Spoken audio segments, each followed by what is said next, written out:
So we're going to juggle the schedule a little bit. Dr. Rahman, I'd like to have you go next.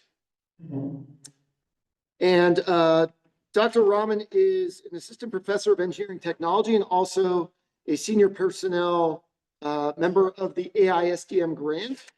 And so he's going to be talking about his project related to AI and drones. Good morning, everyone. Thank you for joining this forum of AI event today. Thank you, AI-SDM, for To share.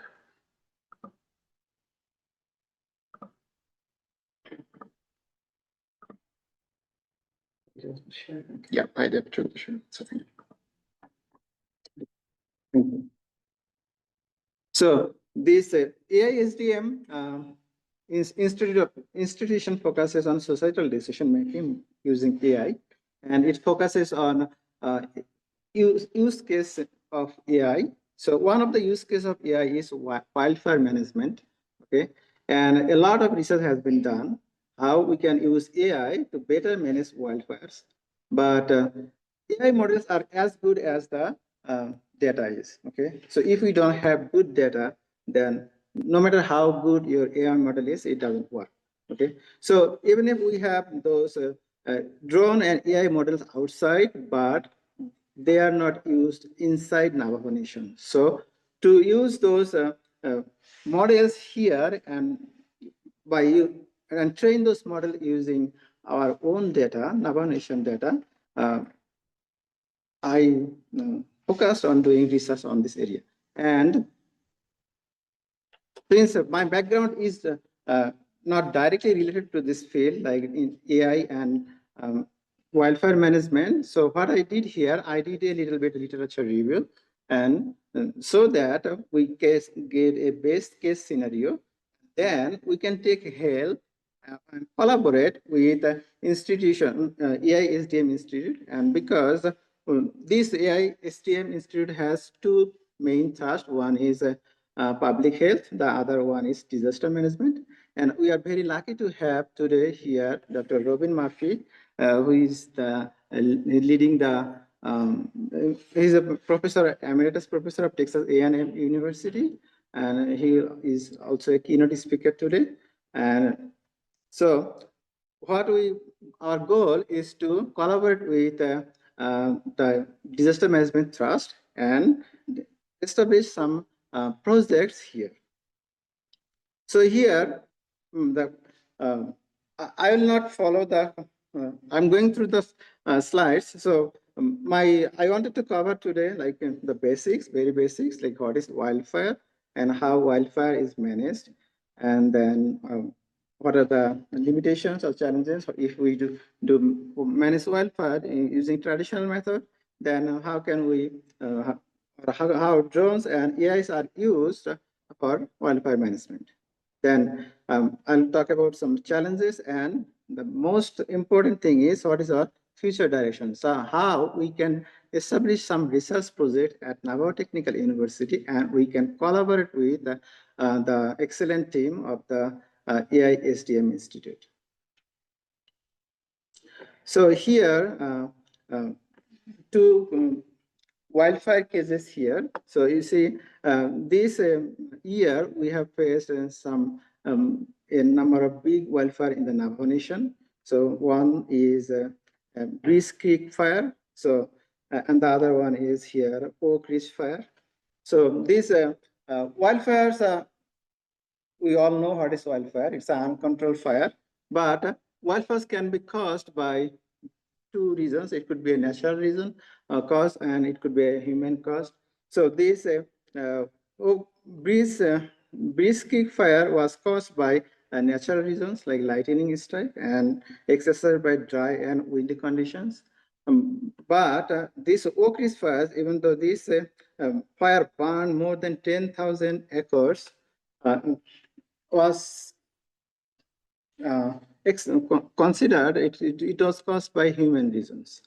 So, and Bureau of Indian Affairs is still investigating that. Okay, so human reasons could be like unattended campfires, then cigarette. Even if someone throws a cigarette and doesn't put the fire up, that can even cause a wildfire. Okay. So this is the wildfire cases in Navajo nations. And if we look at the broad pictures, like what is happening in the last 4 or 5 years in the USA, in this figure 3 shows like the burn areas. So in 10 million. So if we look at in 2020, then we have like 10 million acres burned in the USA by wildfire. And we have seen a little bit less burn areas in 2023, but we have seen again the jump in 2024. So if we look at this burn areas, it's like tens of millions of burn areas, okay, acres. And figure 4 shows like number of wildfire cases. So in the year of 2024, we have about 60,000 wildfire cases. So it's not a small number, very big number. And the suppression cost of wildfire is very high, and it's in billions of dollars. You see the wildfire suppression cost is increasing, and in the year of 2023, the suppression cost was about more than $3 billion. Okay, and this figure 6 shows a map of like large fire occurrences. And if we look at the map, here we are in the Navajo Nation, and we do see some large wildfire occurrences, even though we see more wildfire occurrences in the state of California, Washington, Oregon. Okay. So there are ways to manage wildfires. So it starts from prevention and mitigation steps, then detection. Once this is detected, then reporting and dispatch. So initial attack, then extended attack and incident management, then containment and control. So in the Navajo Nation, we have certain institutions, and those are responsible and to take care of this, manage those wildfires. And so some of the institution is like Navajo Nation Forestry Department that manages the forest and woodland resources on tribal trust lands. Then we have Navajo Nation Department of Fire and Rescue Services that covers wildland and structure fire protection and prevention and outreach. Then we have Bureau of Indian Affairs. So Bureau of Indian Affairs acts as an intermediary, and it works with federal governments and other agencies in case of big fire scenarios. Then we have a specialist crew in Navajo Nation, which is Navajo Interagency Hotshot Crew. These are type 1 hotshot crew and based on the Navajo Nation. So whenever we we report, whenever we see a wildfire case, then we get a report, and the Navajo Nation Fire and Rescue Service sends firefighters to put that fire up. But if they cannot do it and we need an extended attack, then these Navajo Interagency Hotshot crews are sent, and they are controlled by Bureau of Indian Affairs. Okay, and so here there are many steps, like how each of these the details what is done in each of these steps. But I'm not going to go through all of this. But all I want to say is wildfire is managed in a certain way in the Navajo Nation. Now, how? And we have been mainly doing this wildfire management using traditional approach. So the traditional approach has challenges and limitations. So like one of the challenges is lack of prediction capability. We don't have a good model that can predict wildfire scenarios properly. And we also see delayed detection and response. For example, wildfires are detected using satellites. So when satellite detects a wildfire, and by this time we see there's a big fire. So there's a detection delay and response delay, and we also have limited access to remote or hazardous areas. And satellite, most of the cases we detect wildfire using satellites as well as lookout towers and reports, but if we consider the satellite images, those images are low resolution data. And because of the low resolution data, finding the right place, like where the exact place that wildfire is very difficult. And sending the, for that we need to first work on like where the wildfire is. We need to detect that location, then we need to send the firefighters. Then still, wildfire management is very costly, and every year it costs several billions of dollars. And we have, in traditional approach, we have lack of real-time situational awareness because traditional communication systems and manual coordination cause information delays. And inefficient post-fire damage assessment. So these are the limitation of traditional wildfire management. Now, we could have used drones and AI in wildfire management, and there are some work has been done. And those, if we use drone and AI, so for example, if we use drone, we can rapidly deploy drone and do the real-time monitoring of wildfire. And drone uses different sensors like RGB cameras, infrared cameras, multi-spectral sensors. So they can collect high resolution data, and we can easily access dangerous or remote areas. And definitely using drone is cost effective than using helicopters. And using the advanced AI models and drones collected data, we can enhance fire mapping and damage assessment as well. So, and so I just talked about drones, the use of drones, and there are AI models used for those early and accurate fire detections. So there are many deep learning models developed, and those models many models are developed to predict fire spread and behavior and enhance situational awareness. So work has been done using AI and drone to manage wildfires. But now question is, how can we bring those work and use our own data to enhance our wildfire management in the Navajo Nation? So there are some key challenges that we need to consider when you incorporate drone AI in wildfire management. And those are, three key types is technical, operational, and regulatory and legal challenges. Technical challenges are like AI model accuracy depends on data quality. So even if I bring a good model from other site or other university here, but we don't have good quality data here, then that will not work properly. So we'll need quality data here.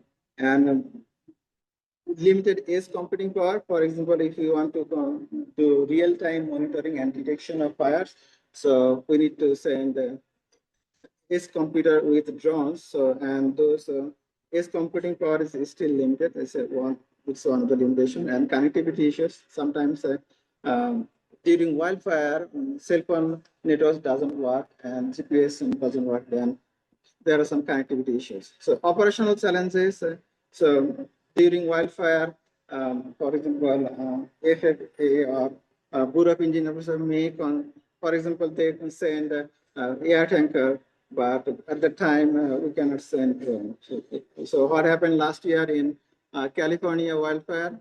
So the fixed wing drones, air tankers were delivering waters to remove that Palisade wildfire, but at the time, some people flew a drone.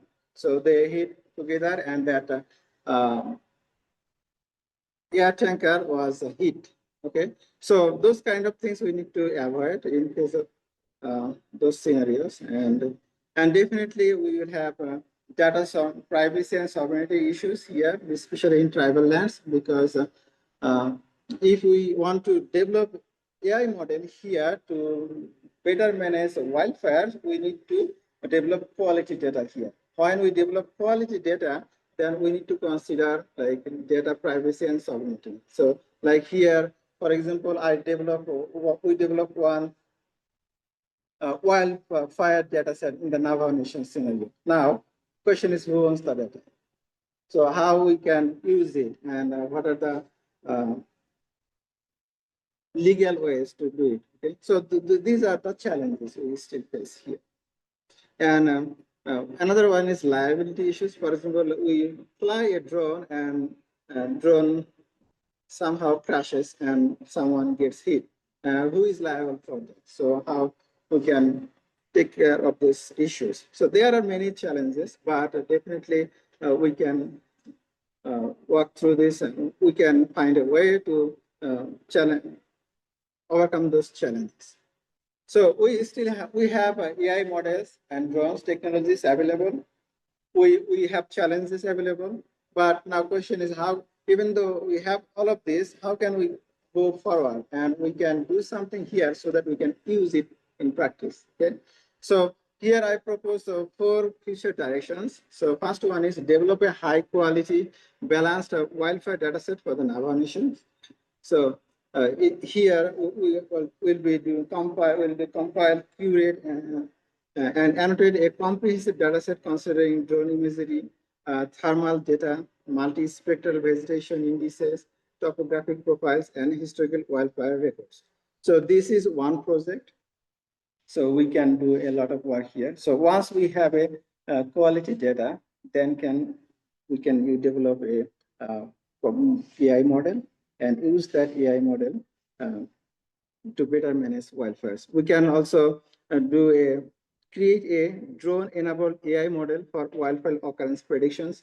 So for example, right now it's fall, winter, we don't see many wildfires, but next year there will be a wildfire season. So before the wildfire season comes in June and July, can we do a predictions using our data, like these areas are at risk, so we have to take more precautions to prevent those data. So can we make the prediction?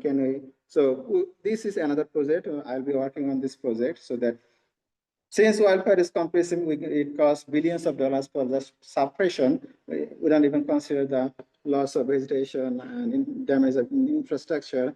So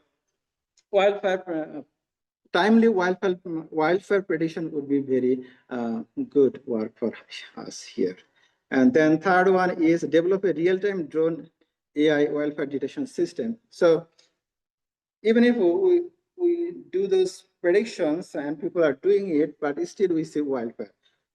Even if we predict that it will be a wildfire, we take necessary actions, but some people is doing arson or creating wildfire. So we cannot prevent that, but we still need to monitor if there is a wildfire. So how can we do real-time monitoring of wildfire? How can detect wildfire using drone and AI? So this would be another project. And the fourth project is construction of an AI-driven wildfire mapping and monitoring. So these are the 4 projects I want to work with AI-SDM Institute, and I believe Dr. Robin Murphy has already said she will be helping us to work on this project, and we'll be collaborating with her students. And so I see a good future here. So we'll be following the path, like how we can get data sovereignty and all the regulatory stuff done here. Then we have the AI-SDM team with us so that we have the experts. So we don't have to make all those workflows, AI drone workflows from scratch. We can take what the others have done and we can improve that using our own data. So that would be the faster way to develop our even before the start of the next fire season, so that when next year wildfire season comes, so we can at least make some predictions and we can get some good data sets ready so that we can be ready in case if we are asked to help.